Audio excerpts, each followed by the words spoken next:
starting to explore the glassing process. We'll put the I'm going to cut this sheet of fiberglass material to size and then epoxy it on. I've done the edges of the top and epoxied the deck. I mean, it's not a great job. This is my first crack at it, but can't see much under there. It's okay, it came up. I mean, it's nice and smooth and certainly waterproof. If a little ugly, but I'll sand that back and then paint over the top, and that should be a bit better finish. The first coat of fiberglass is done. We have... Wow, the camera makes it look bodgier than it does in real life.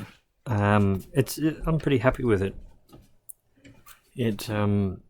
I used the West System stuff this time, not the local stuff, and it dried very quickly, even though it's still cold here.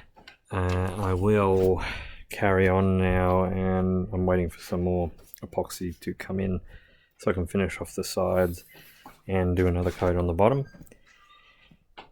There's the Plywood boat next to it. Actually, you get a good idea of the scale there. They're very similar sized boats. Alright, that's just a quick look. Fiberglassing, I've got to finish off the sides and then get on with all the other bits and pieces.